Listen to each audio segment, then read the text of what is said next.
संस्कृति और अस्मिता के खिलाफ काम कर रहा था, एक्सप्लॉयटेशन दूर करने के नाम पर। वो जर्मन का मिशनरी था, लेकिन ब्रिटिश साम्राज्यवाद के अंतर्गत काम कर रहा था। उस हॉफमैन का स्टैच्यू, उसकी प्रतिमा झारखंड में लगी हुई है और कांग्रेस पार्टी उस झारखंड सरकार की सहयोगी है। एक साथ दो लोग सही नहीं हो सकते हैं, या तो बिरसा मुंडा ठीक है या हॉफमैन सही है। पूरे देश में डीकोलोनाइजेशन की जो प्रक्रिया माननीय प्रधानमंत्री नरेंद्र मोदी जी ने शुरू की है, जिसमें उन स्टैच्यू को हटाने की बात है, जिसको कांग्रेस पार्टी ने 1965 तक क्वीन विक्टोरिया का स्टैच्यू नहीं हटाया था दिल्ली में। राज्यसभा में बतौर क्वेश्चन आया और कांग्रेस के लोगों ने कहा हम हटाएंगे, इसमें देर क्यों।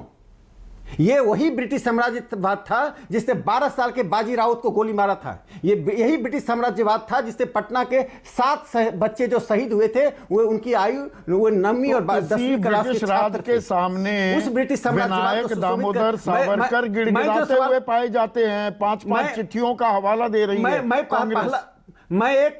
मैं जो एक महत्वपूर्ण सवाल खड़ा कर रहा हूं राहुल गांधी जी के प्रति, क्योंकि सावरकर जी पर तो हम लंबे समय से पिछले 40 साल से डिबेट कर रहे हैं, जिसमें इंदिरा गांधी जी की सावरकर जी को दी गई वो श्रद्धांजलि है। सावरकर जी की जब प्रतिमा लगाई गई थी पार्लियामेंट में, उसमें कांग्रेस पार्टी ने उसका बहिष्कार नहीं किया था। तो मैं अब दूसरी बात कहना चाहता हूं कि बिरसा मुंडा के साथ जो हॉफमैन का स्टैच्यू लगा हुआ, राहुल गांधी कांग्रेस पार्टी आज कमिट करे हॉफमैन के स्टैच्यू को हटाएंगे। नहीं हटाएंगे तो यह दोहरा चरित्र, दोहरी अभिव्यक्ति और देशभक्ति के प्रति दोहरा व्यवहार हम स्वीकार नहीं करते हैं। एक दूसरी बात, राहुल गांधी का यदि सामान्य ज्ञान ठीक है तो बता दें, बिरसा मुंडा झारखंड के चक्रधरपुर में जिस जंगल में गिरफ्तार हुए थे, उस स्थान पर आज झारखंड सरकार क्या कर रही है। जब उस स्थान को लेने की बात होती है तो झारखंड सरकार उसके खिलाफ हो जाती है। आज उनके उस गिरफ्तार होने के स्थान का थोड़ा बिरसा मुंडा पर आज चर्चा कर रहे हैं राकेश सिन्हा की, हम का बोध विनायक दामोदर सावरकर पर कर रहे हैं। देखिए, राहुल गांधी ने बिरसा मुंडा के दिवस पर दोनों की तुलना की थी और दोनों की तुलना में उन्होंने बिरसा मुंडा जी की देशभक्ति की प्रशंसा की थी और सावर जी को नीचा दिखाया था। तो ये जो 5 चिट्ठियां माफीनामों की बात है, ये माफीनामे लिखे गए थे नहीं लिखे गए थे? शिष्टाचार में कह दिया जी मैं आपका भक्त हूं, मैं आपका गुलाम हूं, आप जैसा बढ़िया राज कोई करता ही नहीं है, आपको फलने फूलने विस्तार करने और मजबूती देने में मैं आपके साथ कंधे से कंधा मिलाऊंगा।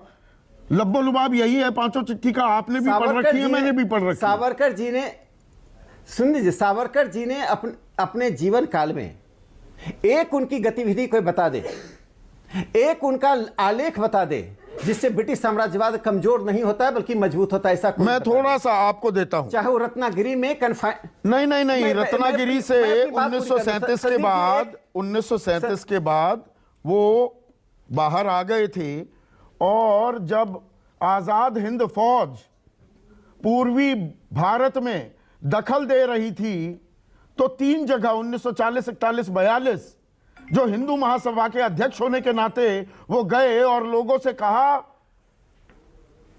गोरों की फौज में भर्ती हो जाइए और मजबूती दीजिए। एग्जैक्ट कोट बता दूं आपको, मैं उसका उत्तर देता हूं। एग्जैक्ट कोट बता दूं या आगे अभी जवाब देना चाहेंगे?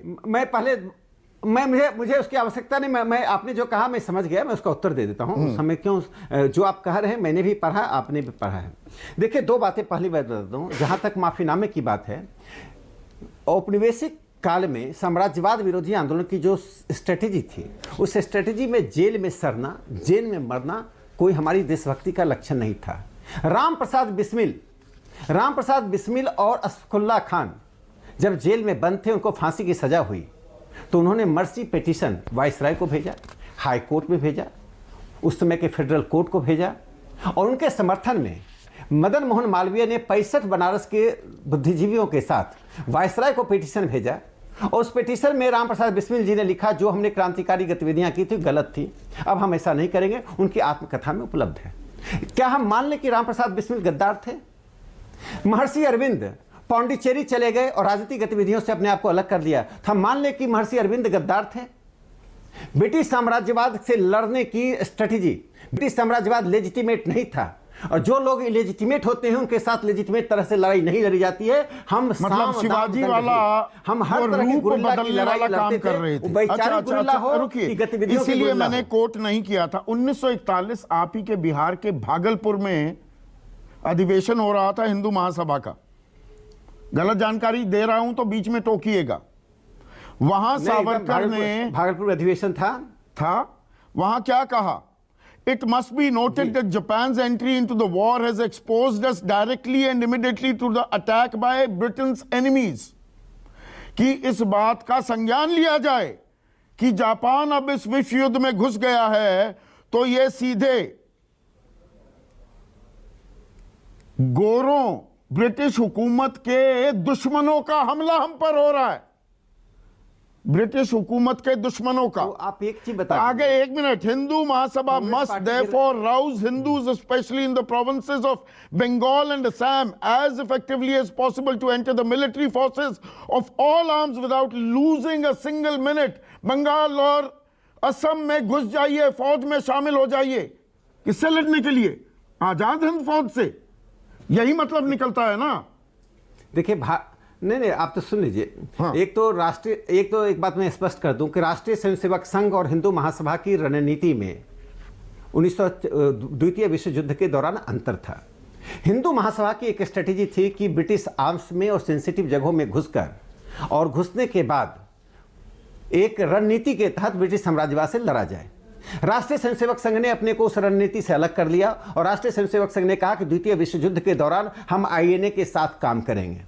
लेकिन कांग्रेस पार्टी और वामपंथी पार्टियों ने भी जापान और जर्मनी को मिलिट्रिज्म और फासिज्म के नाम पर आईएनए के विरोध में खड़े रहे। अब बताइए, कांग्रेस पार्टी ने 1939-41 में 40-41 में आईएनए के साथ क्या किया?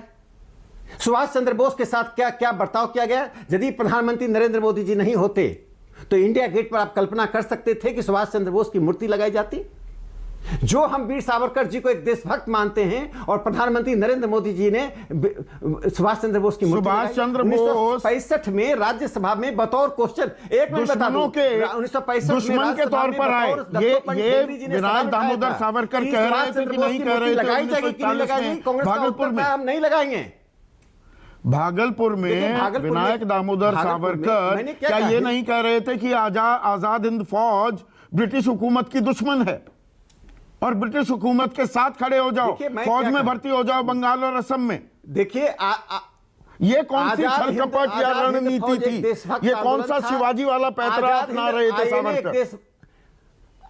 आप सुन लीजिए, आजाद हिंद फौज पूरी तरह से देशभक्त का आंदोलन था। 1939 में सुभाष चंद्र बोस को षड्यंत्र के तहत कांग्रेस के अध्यक्ष पद से हटाया गया, जिसके लिए कांग्रेस को आज बताना पड़ेगा वो चीजें बिल्कुल अपने अलग हैं, वो बातें भी हकीकत हैं। अब एक और चीज सुभाष चंद्र बोस, सुन लीजिए संदीप जी, आप मेरी बात तो सुन लीजिए। हाँ सुनाइए।